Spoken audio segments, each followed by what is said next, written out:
The Great Escape is a stealth action game that was developed by Pivotal Games, published by SCi Games and released on the PlayStation 2 and Xbox in July of 2003. Unlike the well-known and much-loved 60s cinema classic, this game received some pretty mediocre review scores 16 years ago, all of which average out at around 5 out of 10.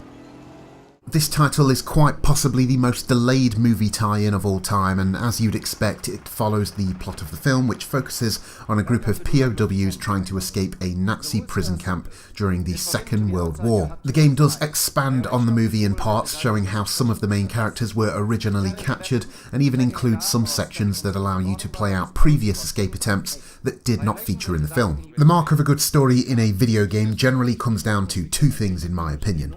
One, it is clear what's actually going on and what the stakes are, and two, it is interesting enough that you want to see it through. The Great Escape does tick both of these boxes as you understand the importance of each task and mission, but being that it's based on a movie, it is sort of hard to call this a positive. Nevertheless, despite its awkward voice acting, it did hold my attention enough for me to look forward to the next cutscene, so I guess it's a thumbs up in that department. I'm George Alexander, the Big X here in Dulag Luft 10. I bet you're eager to escape. Yes, I am. What do I need to do? Reviewing this game is a bit strange because the game itself is kind of bad, but I actually had a good time with it and I find it hard to actually explain why. It offers 18 missions that range from 5 to 20 minutes in length, in which you'll mainly be sneaking around and sometimes you'll get to let loose with firearms or jump in a vehicle. This is primarily a stealth game, with most of your tasks being along the lines of grab this item, sneak over here or speak to this person, so the majority of your time will be spent crouch walking around Nazi bases. There are a few mechanics in play here that help you get through the areas undetected. Firstly, you can use the D-pad to lean around corners, peek through keyholes and get a good view of the enemies in the area.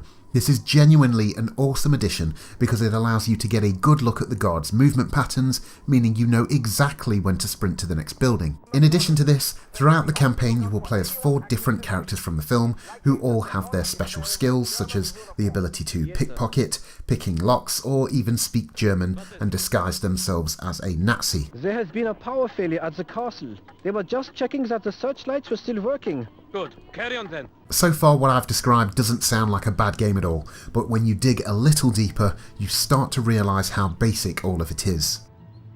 For example, in one mission I snuck into a building, picked up a sniper rifle and shot what felt like 5 people, and that was pretty much it. Very quick, in and out, and a lot of missions, if you know what you're doing, could be finished just as quickly. So on the one hand, you are surprised when a mission suddenly ends, even though it feels like you didn't do much at all, but on the other hand, it's all the more encouraging to play just one more mission. I think this is why I feel like I had a good time with this game, because even though it is kind of basic and boring, it is also easy with a decent amount of variation. It is a relief that this game is quite forgiving, because from a control standpoint it certainly is not the greatest. There is a stiffness to the controls which means you might not move through the environments as swiftly as you'd like, but luckily even if the guards do see you from a distance, they give up pretty easily, assuming that they're just seeing things.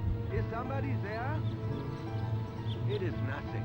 The controls don't get any better when you get into a firefight either, as there seems to be some auto-aim at play here that doesn't actually work 100% of the time, but you can take a fairly large number of shots, so your lack of accuracy doesn't get in the way of your progression too often. Even when I was caught and failed to get out of sight, I knew that even if I restarted the mission from the very beginning, it wouldn't take long at all to get back to where I was, and I also knew it was going to play out exactly the same, so it's just a case of trial and error. Calm down, lads. I'll come quietly. There are numerous things you can pick at from a technical perspective. The Great Escape is by no means a graphical powerhouse.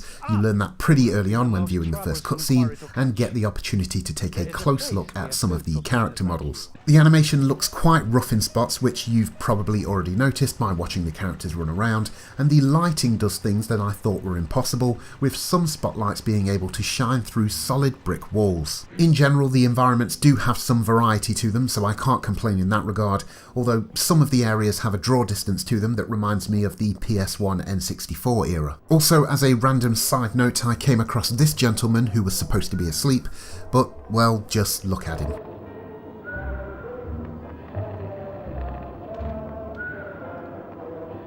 Overall, its presentation does feel a bit budget, which doesn't turn this mediocre experience into a terrible one, as it's more funny than it is disappointing. The audio is a mixed bag. The soundtrack that plays during the missions is good, the sound effects of the footsteps and gunfire is bad. In keeping with the level of quality seen throughout, the voiceover work is very hit and miss. It seems that they tried to use sound clips from the movie where they could, but filled in the gaps with new voiceover work. But in all honesty, they should have just stuck to one of the other, as it results in an uneven performance. I need to check the size of the Eagle insignia. If you could borrow one from the guard hut, that would be splendid. I'll see what I can do.